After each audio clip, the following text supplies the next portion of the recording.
नमस्ते मास्टर जी, नमस्ते मास्टर जी, नमस्ते मास्टर जी, नमस्ते मास्टर जी। मैं आ गया पढ़ने के लिए। अच्छा, आ गए पढ़ने के लिए। बहुत खुश नज़र आ रहे हो, बहुत खुश नज़र आ रहे हो तुम।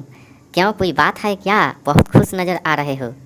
No no. मास्टर जी खुश नज़र आ रहे हैं इसलिए कि मैं जो है कल जलेबी का ठेला लगाए थे। आप तो कहते हैं कि बिजनेस में कुछ भी फ़ायदा नहीं है। जलेबी का ठेला लगाए थे।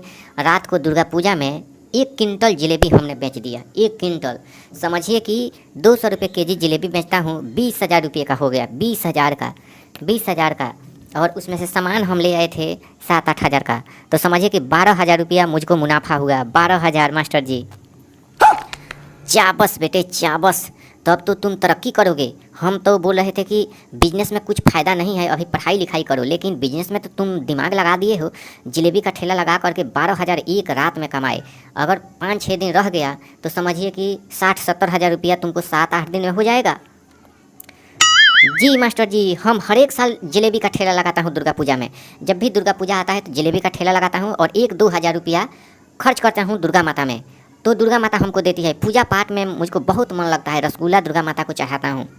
दुर्गा माता को रसगुल्ला रोज़ चढ़ाता हूँ, समझिए कि। अच्छा चलो, आज विज्ञान पढ़ाई होगा बेटा। विज्ञान समझो कि अगर सर्दी जुकाम हो जाए तो क्या खाना चाहिए।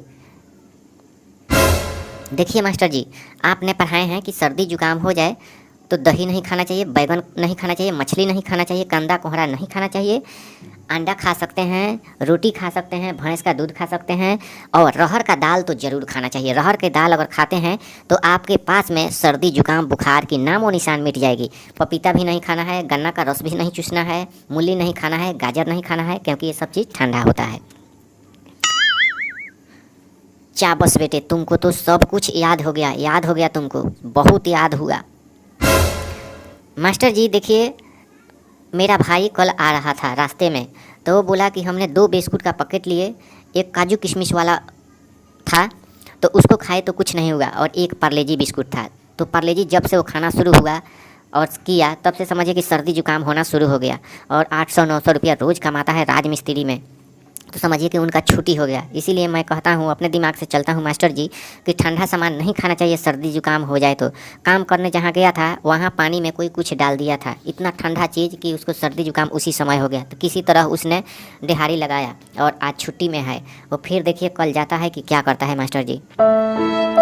देखो उसको बोल देना कि रहर का दाल और रोटी सुबह शाम खाना स्टार्ट करें, तभी उनका ठीक होगा। लहसुन पका करके 1 कली 2 कली समझिए कि 2-2 घंटा पर खाना स्टार्ट करेगा, तब उसको सर्दी जुकाम तुरंत ठीक हो जाएगी। सर्दी जुकाम की बीमारी आजकल बहुत चल रही है।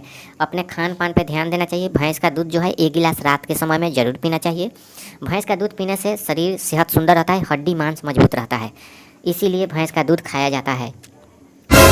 मास्टर जी देखिए, हमारे पास एक भैंस है, वो भी दूध देती है 10 लीटर 12 लीटर, 4 महीना तक 10 लीटर देती है। 50 रुपये केजी मैं बेचता हूँ, तो समझिए कि 500 रुपये का रोज़ हो जाता है, 15,000 का महीना। समझिए कि 4 महीना बेचे हम तो 60,000 रुपया का हुआ और 10,000 का चोकर लग गया। और उसका बछड़ा जो है बहुत मोटा तगड़ा है मास्टर जी, बहुत मोटा तगड़ा है। इतना मोटा तगड़ा है कि पूछिए मत। अभी उसको 20-25 हज़ार रुपया मिल रहा है और उसके गोबर से हम लोग खाना बनाते हैं। गैस का ज़रूरत भी नहीं पड़ता है मास्टर जी। देखो बेटा, खेती जो है ना, खेती बहुत ही अच्छा है। खेती करना सबसे ज़रूरी है। शहर के लोग कैसे आगे बढ़ते हैं, अंगूर का खेती रहता है, 2 लाख 3 लाख रुपया लगाते हैं और वो 10 लाख रुपया 8 लाख का होता है।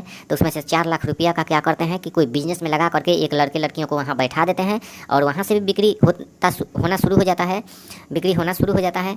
और क्या होता है कि उनको समझिए कि मुनाफा आने लगता है और खेती से भी आने लगता है। तो ऐसा नियम लगा करके रखना चाहिए, अपने दिमाग से काम करना चाहिए। बिजनेस में ज़रूर हाथ बटाना चाहिए बेटा, ज़रूर बटाना चाहिए। देखिए मास्टर जी, हमारे मम्मी जो है बिस्कुट, चाय पत्ती, चीनी, दाल, मूंग की दाल, तूर की दाल, आटा चावल का दुकान कर ली है। तो वहाँ से भी 400-500 रुपया रोज़ आता है मेरे को। अब पैसे की कमी नहीं है, पहले बहुत कमी था। हमने पैसा बिजनेस में फंसाए, पापा जी 14,000 15,000 उनसे मांगे, तो जलेबी का ठेला लगाए, 7-8 हज़ार रुपया का लाए मैदा और चीनी, जलेबी का ठेला लगाने लगे, उससे 12,000 14,000 रुपया नफ़ा होने लगा। उसी पैसा को हमने मम्मी के लिए दुकान कर दिया, तो मम्मी भी कमा रही है, हम भी कमा रहे हैं, और पापा जी नौकरी करते हैं, उधर जाते हैं, तो उनको भी 12-14 हज़ार का महीना होता है। और पहले जो हमारे पापा सिर्फ कमाते थे और कुछ नहीं, बिजनेस में पैसा नहीं लगाते थे, तो समझ में हमको आ गया है मास्टर जी कि बिजनेस में जब पैसा लगाएंगे तभी 2-4 रुपया आएगा, बगैर बिजनेस में पैसा लगाएंगे तो नहीं आएगा। देखो बेटे, तुम ऐसा ही करो, तुम ज़रूर आगे बढ़ोगे, ज़रूर आगे बढ़ोगे। अब तो क्लास का छुट्टी हो जाएगा, अब चलिए फिर कल बात करेंगे, फिर कल बात करेंगे। ठीक है मास्टर जी, नमस्ते मास्टर जी, अब जा रहे हैं हम भी, अब हम भी जा रहे हैं।